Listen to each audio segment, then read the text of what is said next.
you is that when you come to a symposium, you are expected to interact with the other people and learn from it. A lot of people, unfortunately, are quite self-centered, they're quite selfish, and they think they're going to pop in for their 10 or 15 minutes, and then they're going to pop out because they've got much more important things to do, okay? The reality is, for those 2 days, you don't have more important things to do. You've been given an opportunity. You go to the talks, you go to the posters, and the key thing about symposia is they must push you out of your comfort zone. So if you know everything there is to know about string theory and mathematics, good for you. Rather go and sit in the health sciences one and learn about multiple drug resistance to antibiotics. Okay, so push yourself into areas to learn something new, because you never know where you're going to get employed. So the first opportunity is to attend a symposium. The second reason is to learn behavior, professional networking behavior. So the name of the game is every morning, a morning session, an afternoon session, a morning session, an afternoon session. You must meet at least one new person. Okay, so promise me that. So I don't know you. So I'm Mary Scholes. I'm Kaitano Dube.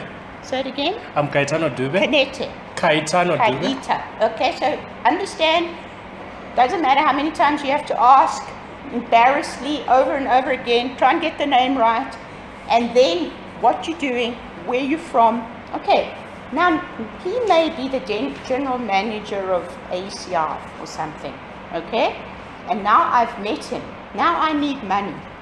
So I remember I met you at the meeting, I write to you. Okay, so that's the third thing about symposia. Meet new people. You have no idea who's sitting in the audience. And I can tell you that this symposium in South Africa, from a student point of view, or postgraduate student point of view, is the biggest one in the country and the most prestigious one. Like, for example, Rhodes asked us if we could host their postgraduate students for them. And we said no. Okay.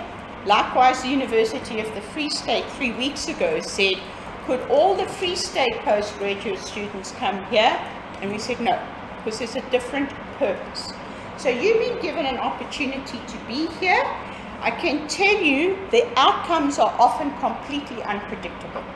So to give you 2 examples, we had and we will have, I know this time round, the African Program Director for the Carnegie Foundation will be in the audience. Okay? And you can take out all the men, it's a woman. She will be sitting there listening. If she's impressed by what she hears, you contact her. Okay, so there's often funders in the audience. And secondly, there may also be people who can help you directly with your research. And to give you a very tangible example of that, a few years ago, there was a student from chemistry, and he was trying to make a heavy metal by bombarding one type of proton with another type of proton and change the nature of the metal material he was making. Okay, he could do that, but he didn't know the mathematical equation of how to describe what was happening. So he presented it and he said, this is what's happening, this is the new strong material that would be made, this is the application of the new strong material, but I can't extend this work, or I can't extrapolate this work to other materials because I can't mathematically describe it, because my mathematics is not good enough. So I told the audience that. There was another young student in the audience. He was so excited, he couldn't contain himself. He rushed up, he said, excuse me, I don't know how to do it. It's 2 to the 27, 3, 5 minus this, and that is a mathematic expression of what you're doing. They published a paper 2 weeks later. Okay, so there are all sorts of things about why we have a symposium. So We have a symposium, and to assure you that there is no stigma or discrepancy between people giving oral presentations and people giving poster presentations. Many years ago there was a stigma. Posters were considered less important than orals. That's no longer the case at any international meeting. Okay.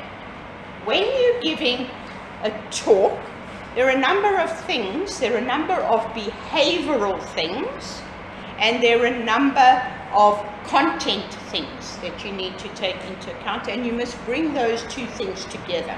Okay. So in terms of behavior, you must speak loudly, clearly, and slowly enough for the audience to understand you, but not so slowly that especially on a hot afternoon, we all go to sleep. All right. So try and get the pace of the audience. You can watch from their body language when you're losing them. Okay.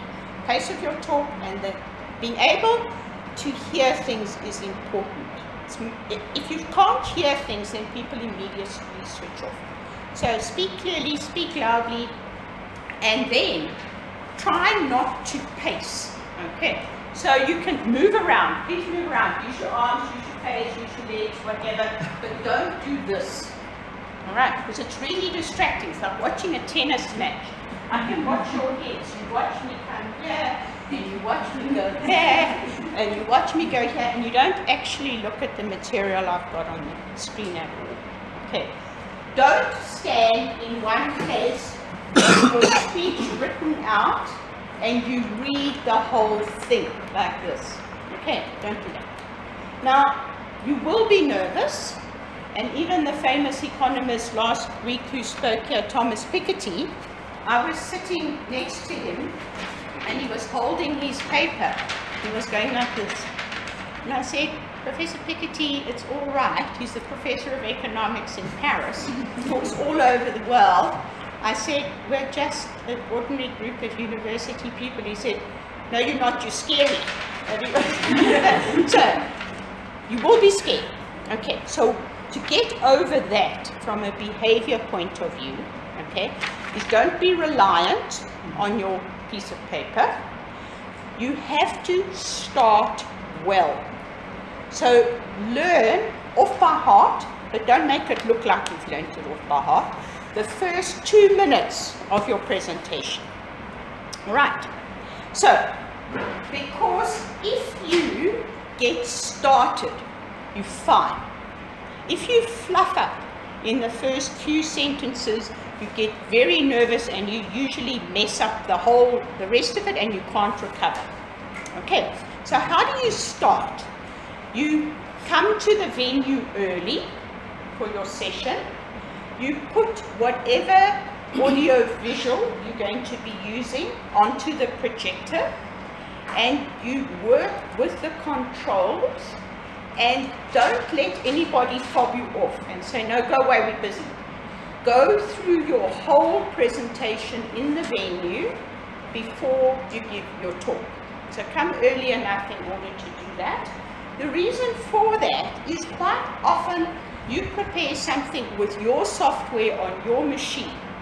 Okay? Then you put it on and you think it's going to project beautifully in lovely shades of purple and yellow, and it comes out in dark magenta and bright black. Okay, you can't see a thing. All right. So, and that's often a technical issue. So make sure you've got no technical issues. Make sure you know which one goes front and which one goes back. Make sure you know where the pointer is. Try and use some visual material. As far as I'm aware these days, the only people that continue to read their talk with no visual material are historians. Okay. But then you get a particular type of person, and they'll say, in 1949, the Kruger National Park was established by the Right Honorable Ranger, and now you are all historians, and you're riveted to know that that happened in 1949. It's only historians that are riveted. Nobody else could care a hoot. Okay, so try and use some visual material. Don't make it too fancy. All the specifications for the time are on the website. All the specifications for the font you should use and the colors you should use and all those things. You just need to be sensible about them. If you're using PowerPoint, try and avoid using animations, especially the really stupid ones with a waving hand that says at the beginning, hello audience, okay, or the one at the end says, thank you for clapping now, and they all clap. Don't use those. Okay? You can use some of those fly-in ones, you know, from the side or from the bottom or from the top, but don't distract your audience with that kind of behavior. Okay, so you've prepared your visual material, you've practiced beforehand to see that it looks good. You come and you meet your chairperson of your session before your session, and you say to the chairperson, I want to say my own title and my own name, so you don't have to say it. Or you say to the chairperson, please say my name and my title because I don't want to say it. But make an agreement, you don't want it twice. So either the person introduces you and says, this is our next speaker, Robert Smith, and then Robert Smith steps up and speaks. Okay, then says what his title is, etc., which is usually on his first slide. So that's the most nervous part. So you've been introduced, you haven't distracted the audience by the chairperson getting your name incorrect, okay, or the title incorrect, and then you stand up and maybe on your first slide you want a title, the authorship, your supervisor, you may want to have the logos of the university or your donors who've given you the money, and you may want to have the school in which you're working, okay? And to give people context, you may also want to say you're doing a master's degree or PhD, because the expectations are different. So it's quite often very useful to tell the person immediately, this is who I am, this is my designation, judge me accordingly. Okay. So you put that on the first slide. When you are thinking about what to call your talk, you don't have to call your talk the same title that you gave the whole abstract. Okay, but you've got to be, it's got to be sensible. So if your talk is on motor cars, you don't give the title on the gold price in Johannesburg. You've got to show some kind of connection. The title, depending on how brave you are, can be very provocative if you want to, and it can be a question, or it can be a straightforward statement. Okay, so it can be something like, is South Africa running out of energy? Question mark. Okay, that would be a sort of a bland question to ask. But you could also say, Eskom are idiots! Exclamation mark. That's much more provocative. Okay, you've got the audience attention. They're thinking, I don't know if I really want to listen to this person. Are they, how credible are they? Okay, so make sure that you pitch that appropriately. Okay, so you can do that. Then you should, if you are being supervised at this, which I hope you are, you should recognize your supervisor, and please ask your supervisor to be at your session, okay, so that they can give you feedback, and then your school. Now, the usual way of giving a talk is you're going to go from your title slide into the outline of your presentation, and you can just say, I'm going to cover some historical context, I'm going to give you some idea of the methodology that I did, I'm going to give you some results, and I am going to interpret. You can do that. Quite boring, but people need to be reassured that you are taking them on the same journey. So they need to know where the beginning is, and they need to know where the end is. You don't need to do it in a boring way.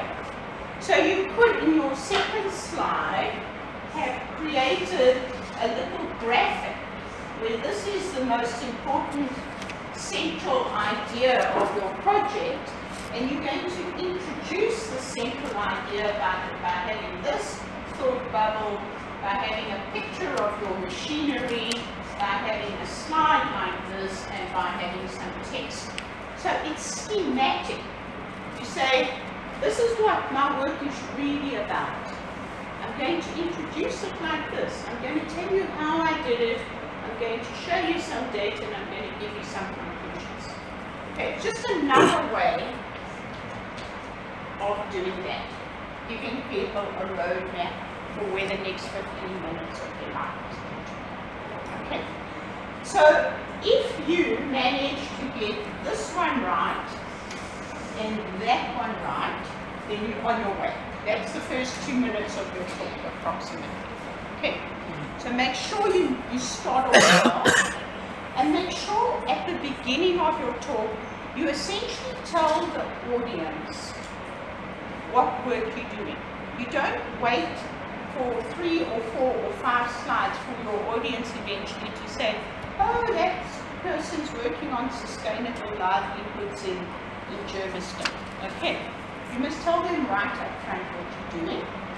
And the way to get through this easiest is as soon as you've been introduced, or whilst you're being introduced, you breathe in very deeply. Okay, so all breathe in.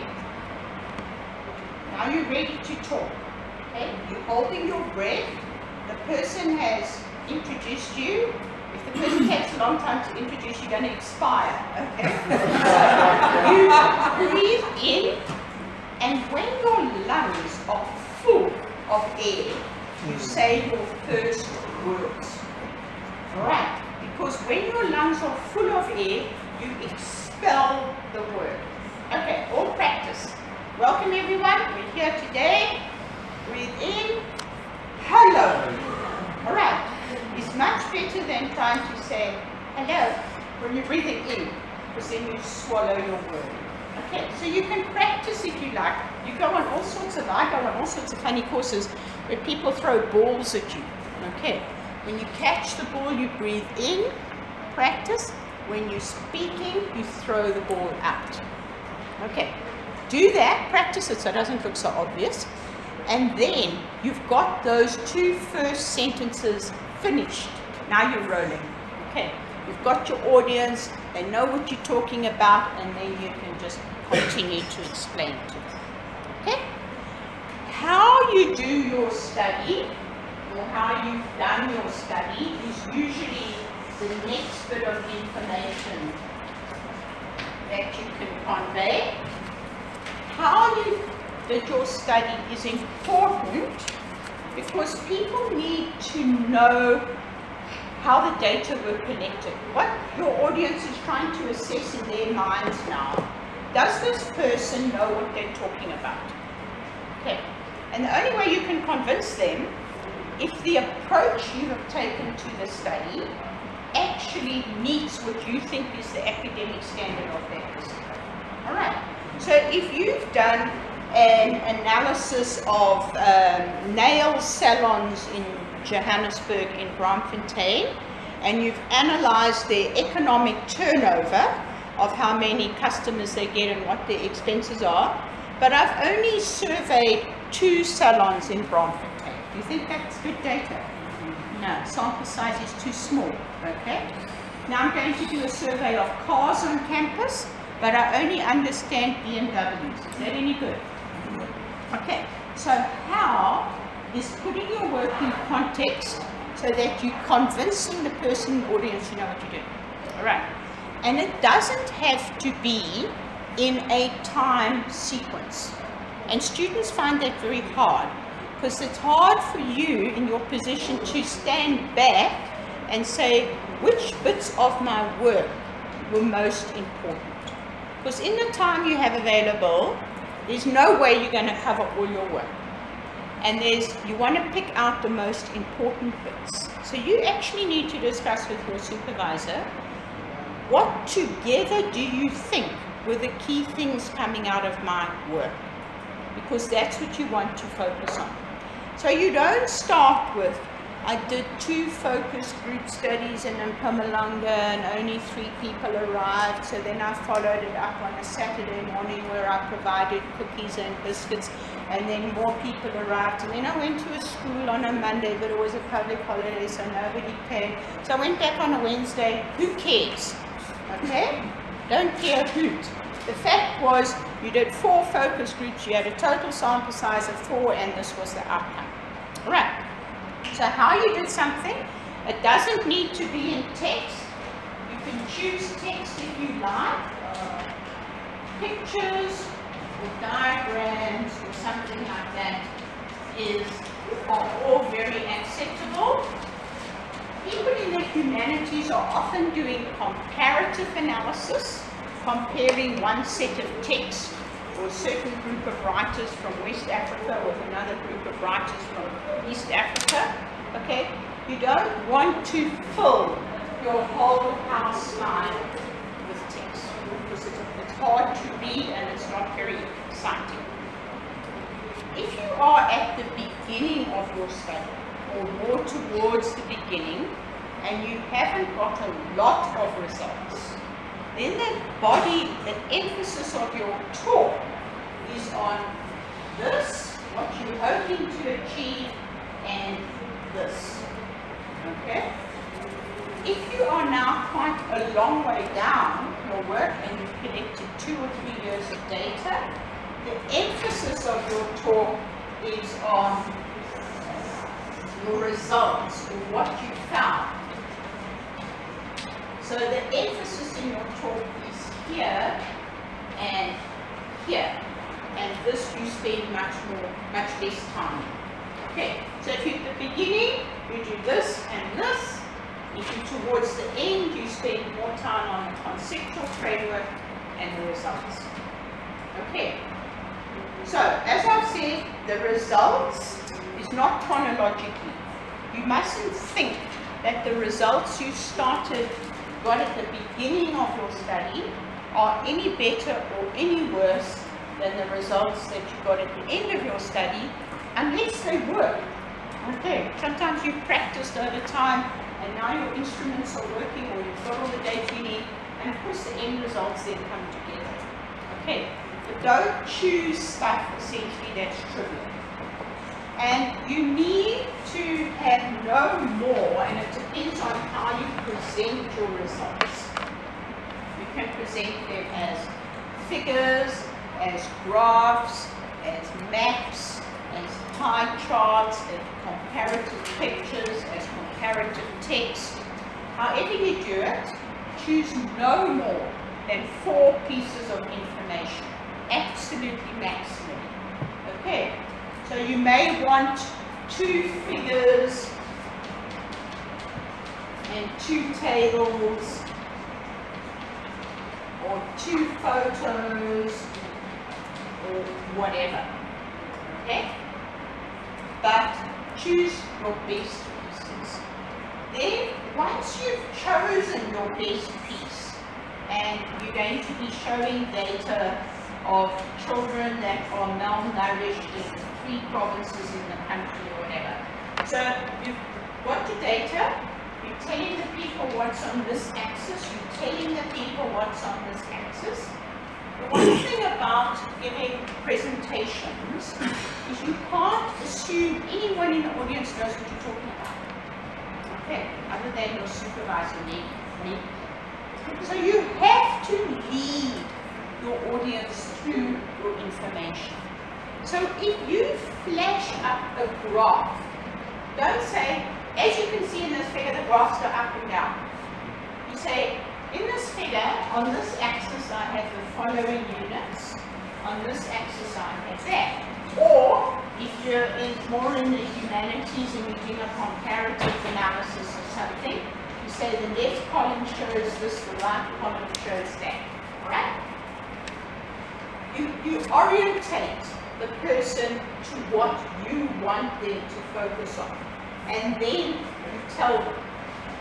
And you don't just say, as you can see, this histogram is higher than that histogram. They can see that. You tell them why it is higher.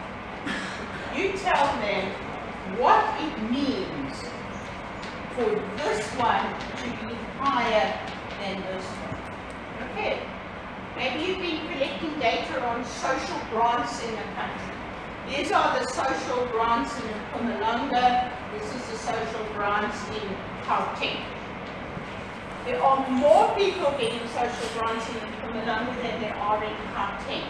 The reason for this is that the average wage in Mpumalanga is 2.5, whereas the average wage in Gauteng is 1.7. Okay, so you don't just tell them it's bigger here, it's smaller there. Why is it like that? All right. Nobody can understand usually more than 3 bits of information in any session. So pushing them to 4 is really pushing them. So try and get your 3 best pieces of information. And that means you are doing your results and your interpretation of those results. In other words, the discussion on the same piece of material. So don't put up a slide like this or a slide like that and say, okay, these are the data, so just remember these because I'm not going to do them again, and I'm not going to tell you what they mean, because I'm going to come back to that just now and tell you just now. By just now, I've forgotten what it was. So when it's there, tell people what it means, and then move on. Okay. So do that. You need a maximum of 4 of these, and then you need to get to the end. And when you get to the end, you need to tell people what they should have heard or learnt or want to remember from your presentation. Okay. So some of us over our training have tried to become very disciplined. So for example, like you've spent now 45 minutes with me. When you're walking home this afternoon, you should think to yourself, what did Mary teach me? If you can't think of one thing I taught you, or one thing that was better for you, even one thing that was worse for you, then you've wasted 45 minutes of your life. It's gone, it will never come back. Alright? So train yourself to get something out of every activity that you do. Okay? And likewise, it's very seldom do you learn 100 things in 45 minutes. But hopefully you'll learn one. So you need to tell the audience what were the significant findings of your study. Why was this work worth doing? Will it impact anyone? Will it change policy? Will it change the way we run the economy of the country? What will the impact do? Will it make us believe that the current genre of drama and music in South Africa is destructive to the culture of the youth? Okay, whatever your work is about, conclude with evidence that you've just presented. So you can't say, oh, the social grants in Mpumalanga are higher than in Gauteng, and then conclude and say, Mpumalanga is the richest province in the country. The two things don't come together, okay? It's got to be logically consistent from one slide to the next slide. Right, then you get to the end and you say, thank you very much for listening.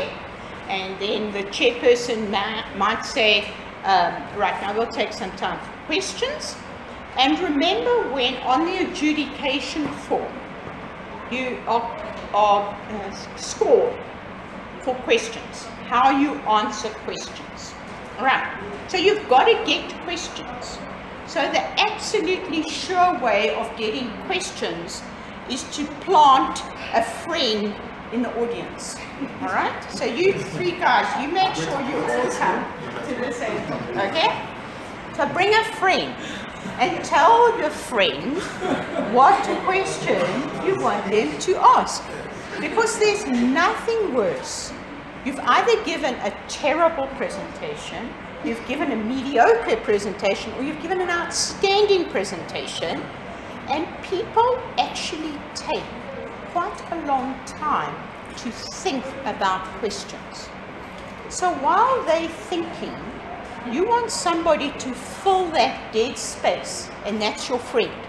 All right, who immediately puts up their hand and says, oh, you know, Fatima, that was a really interesting presentation. Could you just tell me a little bit more about how you collected this data?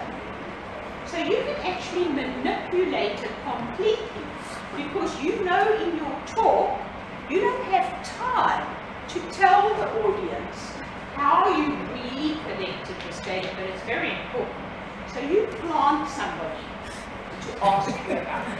Okay, so don't make it obvious, but it's absolutely essential, because you should train yourself, because it's another professional skill, to be able to ask questions in a symposium or an environment. The way to train yourself so that you're confident about the question is to write it down before you say it. Because if you write something down, it's gone through your head and mind, through your arm, onto the paper. If you say something, it's circular, only goes through your head and out your mouth, and often doesn't come out the way you want it. So whilst you're thinking during the talk, write a question down. And whilst you're getting good at asking questions, practice asking less profound questions, just to give the person who's talking an opportunity to respond, and to build your confidence in asking questions. So you can say, you know, Mary, that was a very interesting presentation, but I really didn't like the way you paced up and down like that. Why did you do that? Okay, you can ask anything. All right. Okay, right, questions from you. Yes. Please, I wanted to recap briefly the 2 points after the outline. Yep. For a person coming from a law background, because from what you discussed, it's more suited to people who are collecting data, but for someone who is from a legal background, who is doing the desktop research and in the early stages.